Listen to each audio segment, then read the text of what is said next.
नमस्कार, मैं हूं अजय वत्स। बड़ी खबर इस वक्त की, बीएसपी में बड़ी बगावत हो गई है। अखिलेश से मिले हैं बीएसपी के 6 बागी एमएलए असलम रायनी के साथ पहुंचे। विधान परिषद चुनाव के बाद से थे ये नाराज। 12 एमएलए होते ही नया दल बना लेंगे, कहा रायनी ने। बीएसपी में नहीं हो रहा नेताओं का सम्मान, रायनी का आरोप। बागी विधायकों की अगुवाई कर रहे हैं असलम रायनी। 12 एमएलए होती ही नई पार्टी बनाएंगे, रायनी ने कर दिया ऐलान।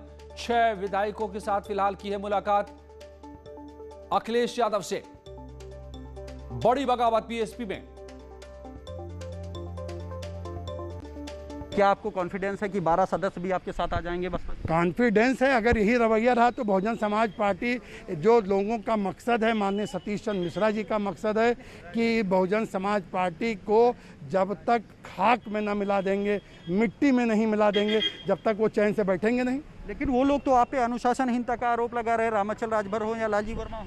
चलिए, वो मैं उनसे कह दो कि गम और रंज पैदा न करें, चमन से गुजरें तो मगर फूलों को रौंदा ना करें। हम तो पहली बार के विधायक हैं, और जो मान्यवर काशीराम जी के साथ के वो विधायक है रामाचल राजभर जी और लालजी वर्मा जी, उनको क्यों पार्टी से निकाला गया? वो तो इतने ईमानदार और इतने कर्मठ की एकलौता बेटा उनका जब मर गया और उन्होंने तरही तक नहीं किया और आकर के माननीय बहन जी के कामों में लग गए। ऐसे लोगों को तो एक मौका, उनकी बात को तो सुनना चाहिए। कहा यह जा रहा है कि असलम रायनी और उनके जो साथी हैं वो एक दबाव के पॉलिटिक्स के तहत। नहीं, कोई दबाव नहीं। हम लोग दबाव के, हम लोग विधायक हैं, कहीं डरते थोड़ी हैं। कोई ऐसी बात नहीं। हम लोग एक दल बनाएंगे और हमारे दल के जो नेता डिसीजन लेंगे उस दल में हम लोग जाएंगे। अच्छा, कौन सी ऐसी बात थी जिससे आपको लगा कि बसपा आपको सम्मान नहीं कर रही? आपको इस सबसे बढ़िया इसका जवाब हमारे रामाचल राजभर जी और माननीय लालजी वर्मा जी देंगे। तो बाद में निष्कासित किए गए, बगावत तो आपने पहले कर दी थी। बगावत जब मैंने किया था तब उनको लगा था कि हमको बहुत ऊंचा मिल जाएगा, और जब उन लोगों को पार्टी से निकाला गया जो मान्यवर काशीराम जी के ज़माने के हैं, तब आज उनको यह एहसास हुआ कि यहाँ पर कोई चीज़ सुनने वाला नहीं। एक हमारे जो जज होते हैं, जज साहब भी एक बार आखिरी ख्वाहिश पूछते हैं, यहाँ तो ये भी नहीं पूछा जाता। अंतिम सवाल ये है कि कहा जा रहा है कि आप लोग नफा नुकसान देख के ये तय करेंगे कि सपा में जाना है या दल बनाना है। वो तो जो हमारे दल के नेता कहेंगे वो मानेंगे। और मेरे साथ इस वक्त जुड़ गए हैं लखनऊ से हमारे संवाददाता अलाउद्दीन अयूब, साथ ही एमएच खान राजनीतिक विश्लेषक मेरे साथ जुड़ रहे हैं, आलोक अवस्थी भी मेरे साथ जुड़ रहे हैं, प्रोफेसर धर्मेंद्र यादव भी जुड़ रहे हैं समाजवादी पार्टी से। मगर सबसे पहले आप सबका स्वागत। अलाउद्दीन, ये जो बातें कह रहे थे रायनी कि इन बातों के क्या मतलब हैं? सम्मान नहीं होने की बात कह रहे हैं, अलग पार्टी बनाने की बात कह रहे हैं, या दरअसल चुनाव का मौसम है तो अब आना जाना शुरू हो गया है? देखिए, असलम रायनी के जो बयान हैं वक्त वक्त बदलते रहे हैं, और आपको याद होगा जब विधान परिषद के इलेक्शन थे उत्तर प्रदेश में, तब उन्होंने क्रॉस वोटिंग का मामला जो बड़ा पेश आया था तो उसमें वो आगे थे। उस दौरान भी उन्होंने अखिलेश यादव से मुलाकात करी थी। उनके साथ करीब 7 से लेकर 9 विधायक भी मौजूद थे। तो मुलाकात का जो मामला है वो कोई नया नहीं है, और शायद इसीलिए उनको फिर निष्कासित किया गया था पार्टी से। और आज की जो मुलाकात है, बिला शक शुबा इसमें 5 और लोग और उनको लेकर के 6 लोग मौजूद थे। उस मुलाकात का मकसद कहीं ना कहीं से, क्योंकि अब 6 महीने का वक्त बचा है उत्तर प्रदेश में इलेक्शन को लेकर के, तो उसको ज्यादा फोकस करके था। दूसरी सबसे अहम बात है कि क्या वो पार्टी कोई बना पाएंगे, तो इस बात पर लोगों का और तमाम जो जानकार है उनका साफ तौर से मानना है कि पार्टी बनाने के लिए 12 विधायक चाहिए। और जिस तरह से रायनी दावा कर रहे हैं और जिन लोगों को लेकर के दावा कर रहे हैं वो खुद उनके साथ अभी नहीं खड़े हुए। अगर उनको साथ में आना था तो उनको विधानसभा अध्यक्ष के पास तक आना था, और ऐसे में तमाम लोगों का नाम जिनका वो ले रहे हैं वो लोग टिकट की दावेदारी ज्यादा कर रहे हैं। तो ऐसे में आपको समझना होगा, और उत्तर प्रदेश में तमाम लोग जो न्यूज 18 के दर्शक हैं उनको बताना भी जरूरी है कि आज का जो घटनाक्रम था ये पूर्व में चला आ रहा है। घटनाक्रम में एक कदम और बढ़ोतरी था। हालांकि इसके सियासी फायदे और नुकसान क्या होंगे, साफ तौर से तमाम लोग जो कि पार्टी से निष्कासित हैं, बहुजन समाज पार्टी से निष्कासित हैं, वो टिकट के मामले में लगातार मुलाकात कर रहे हैं। तो क्या ये दरअसल टिकट को लेकर के है सारा का सारा बार्गेन? आइए मैं पूछता हूं, सियासी मेहमान में मेरे साथ प्रोफेसर धर्मेंद्र यादव, आप जरा बताइए, क्या आप पिछले चुनाव में साथ साथ थे, महागठबंधन बनाया था, अब एक दूसरी पार्टी पर तोड़फोड़ शुरू कर दिया? देखिए, समाजवादी पार्टी सभी का सम्मान करती है और सभी की भावनाओं का ख्याल रखती है।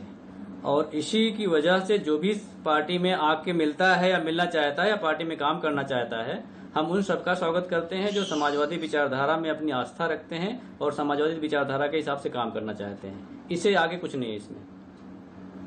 अहमद खान साहब भी जुड़े हुए हैं मेरे साथ। अहमद खान साहब, तो पिछले महागठबंधन बनते बनते अब ये हालत है कि एक दूसरे पार्टी पर चढ़ाई, तोड़ो पार्टी, लाओ नेताओं को, ये बीएसपी में क्यों इतनी बगावत? अजय जी, ऐसा कुछ नहीं है। जिन लोगों को मैं आपको बता दूं, जिनकी चर्चा हो रही, रायनी साहब की, फलाना साहब की, ये बहुजन समाज पार्टी में आने से पहले ग्राम प्रधान भी नहीं थे। ये ग्राम प्रधान भी नहीं जीत पा रहे थे। ये बहुजन समाज पार्टी की जो अध्यक्ष है बहन कुमारी मायावती जी का ही जो करिश्मा था कि जीत के आ गए। अब जीत के आ गए तो बगावत करने लगे तो पार्टी ने निष्कासित कर दिया। अब जब पार्टी ने निष्कासित कर दिया तो ये आजाद हैं, ये समाजवादी पार्टी में जाए, ये शिवसेना में जाए, ये बीजेपी में जाए, जहां मर्जी आए वहां चले जाए। बीएसपी से इससे कोई लेना देना नहीं है, न कोई लड़ाई न कोई झगड़ा। नहीं, लेकिन ये अब कह रहे हैं कि पार्टी में सम्मान ही नहीं है, कह रहे हैं कि ये मिश्रा जी पार्टी को नेस्त नाबूद करने में लगे हुए हैं। सम्मान यही तो मैं कह रहा हूं आपसे कि ये थे क्या पहले? सम्मान नहीं है तो क्या थे ये? रायनी साहब को नाम खास तौर से ले पा रहा हूं, पूछिए इनसे, ग्राम प्रधान कभी बने थे? बसपा से ही एमएलए बने हैं पहली बार, और इसके पहले प्रधान नहीं थे। ये सम्मान की बात करते हैं, ये टिकट दिया, एमएलए बनाया, आज से ज्यादा सम्मान क्या चाहिए इनको? नहीं, एक फिल्म का डायलॉग याद आता है मुझे अहमद खान साहब कि अब तेरा क्या होगा कालिया, अगर यूं ही पार्टी से नेता निकल के जाते रहे तो बीएसपी का क्या होगा? नहीं, ये बीएसपी का कुछ नहीं होगा। बीएसपी बहुत आगे जा रही है। देखिए, अभी अगर बीएसपी का हाल खराब होता तो पंजाब में गठबंधन देखिए कर दिया गया है। पंजाब में गठबंधन हुआ नहीं हुआ है। और यहाँ ये मत समझिए, यहाँ देखिए जो लोग भी गए हैं वो बहुजन समाज पार्टी के बनाए हुए नेता थे, लेकिन अगर गद्दारी करेंगे, बेईमानी करेंगे, पार्टी के भीतरघात करेंगे तो पार्टी अनुशासनहीनता बर्दाश्त नहीं करेगी, पार्टी बाहर करेगी। अब इनकी मर्जी है, जहां मर्जी वहां चले जाए, ये मुख्यमंत्री बन जाए, ये मंत्री बन जाए, ये बार्गेनिंग करें, जो मर्जी आए करें, ऐसा कुछ नहीं है। आलोक अवस्थी, आज उतनी सीटों पर सब तैयारी हो चुकी है। अजय जी, हाँ। जी नहीं तो आलोक अवस्थी जी, आपके लिए सवाल मेरा ये है, जहां पर एक बीएसपी से टूटे तो समाजवादी पार्टी में पहुंचे, बीजेपी का रुख क्यों नहीं किया? देखिए अजय जी, जहां पर एक व्यक्ति की पार्टी हो और एक परिवार की पार्टी हो, वहां पर जो नेता होते हैं वो इसी अवसर की तलाश में रहते हैं कि कब वो दूसरे के यहाँ फांद के चले जाएं। और क्योंकि दोनों पार्टियों का धर्म यही रहा है कि लूटो और खाओ, कोई राजनीतिक प्रतिबद्धता नहीं होती है, क्योंकि कोई राजनीतिक विचारधारा नहीं है। एक विचारधारा है कि लूटो और खाओ। तो उसी दृष्टि से मायावती जी की पार्टी रही हो। आप देखिए, मायावती जी की पार्टी में इसके पहले नसीमुद्दीन साहब भी गए थे।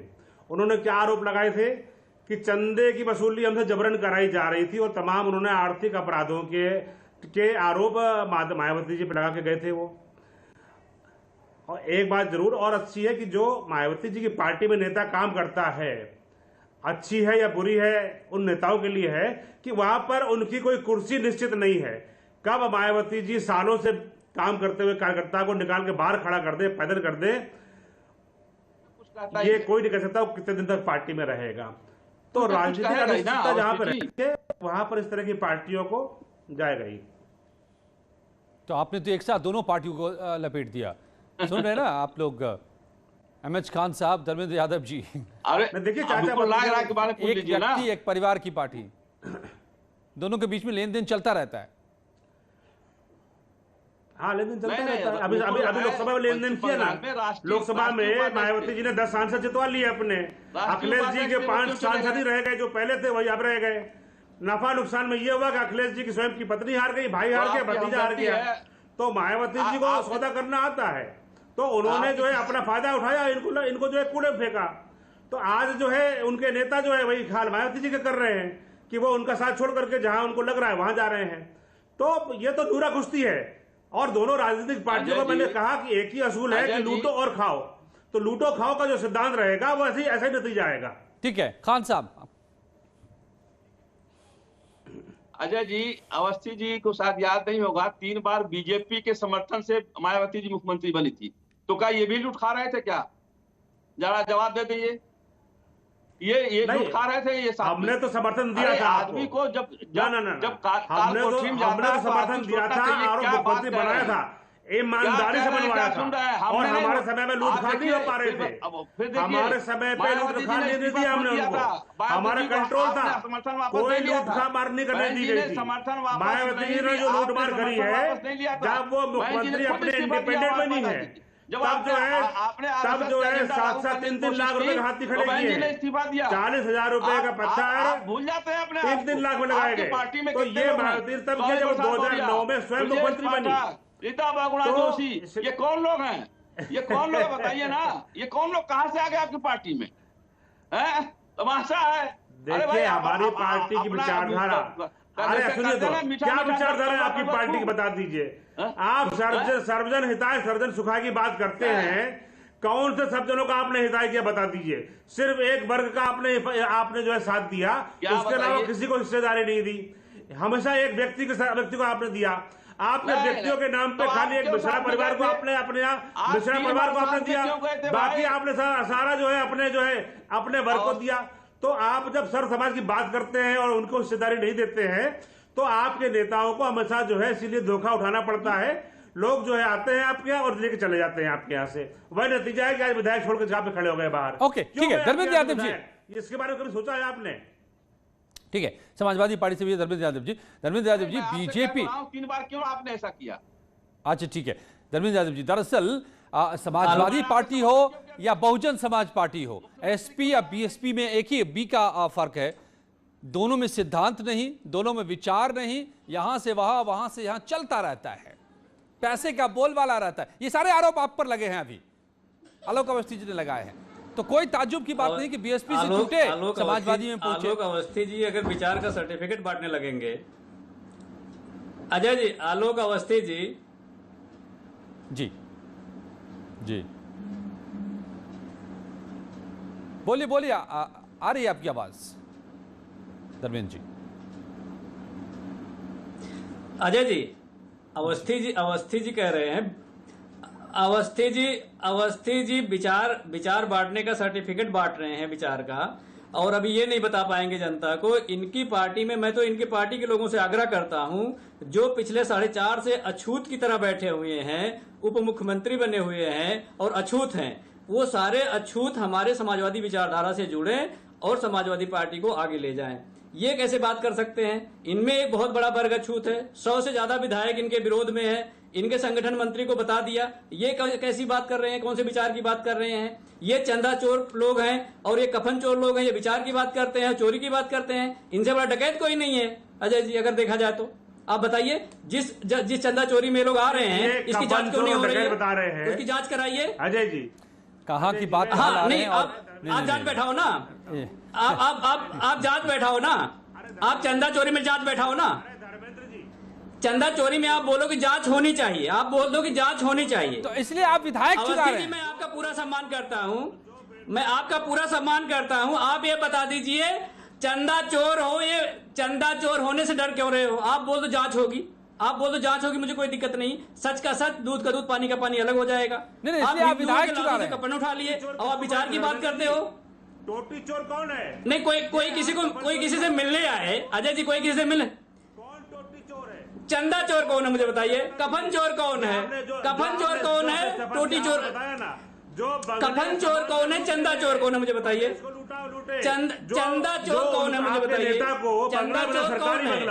चंदा चोर अगर नहीं है, चंदा चोर कौन है मुझे बताइए? अरे चंदा चोरी किए हो, एसी खोल के ले गए, वायर तार की वायरिंग तक खोल के ले गए, नल भी खोल के ले गए। यहाँ नहीं कि कुछ उनके चंदे के पैसे का दुरुपयोग कर रहे हो और 5 मिनट के अंदर 2 करोड़ की जमीन 18 करोड़ की बना रहे हो। अच्छा जितना बड़ा लुटेरा ठीक है भाई, सुनिए, सारी लड़ाई को छोड़िए एक तरफ, ऊपर से लेकर के नीचे तक सब भ्रष्टाचार में डूबे हुए हैं। धर्मेंद्र यादव जी, एक चीज बता दीजिए आप, खाली मुझे धर्मेंद्र जी एक चीज बता दीजिए, अवस्थी जी, रायनी चंदा साहब चौर ज्वाइन बताओ कर रहे ना। चंदा हैं चौर समाजवादी बताओ। पार्टी क्या? नहीं, रायनी साहब तमाम जांच करवा विधायकों दीजिए के अगर साथ आपको इतनी दर्द ज्वाइन हो कर रहा रहे हैं है। क्या? ज्वाइन कर रहे हैं आपकी पार्टी? कोई जानकारी आप दे सकते हैं धर्मेंद्र जी? पार्टी कौन जी। पार्टी कौन ज्वाइन करेगा कौन नहीं करेगा वो आपको स्पष्ट हो जाएगा। मुलाकात किसी से नहीं हो सकती क्या? मुलाकात होना एक प्रक्रिया है, मुलाकात हो रही है उन लोगों की। हमें कोई अगर ऐतराज उनके नहीं पास है हमारे उस पे। राष्ट्रीय अध्यक्ष जी के पास कोई मिलने बिल्कुल हो जाए, सकती है, बिल्कुल हो जी। सकती है। हम तो जानना चाह रहे हैं नहीं, कि ठीक नहीं, है। अभी मेरे पास कोई आधिकारिक जानकारी नहीं है कि वो लोग पार्टी में शामिल हो रहे हैं कि नहीं शामिल हो रहे हैं। लेकिन हमारी पार्टी सभी का सम्मान करती है। अवस्थी जी जो बैठे हैं हम इनका भी सम्मान करते हैं, लेकिन अपनी विचारधारा को ये सही तरह से आगे ले जाएं, तो इनका भी सम्मान करते हैं। चलिए थैंक यू, धन्यवाद आप सबका। दरअसल ये बता रहा है कि चुनावी मौसम आ गया है, तो अब यहां से वहां, वहां से यहां का सिलसिला भी शुरू हो गया है। देखते चलिए। धन्यवाद आप सबका। लौटते हैं कुछ ही पलों में।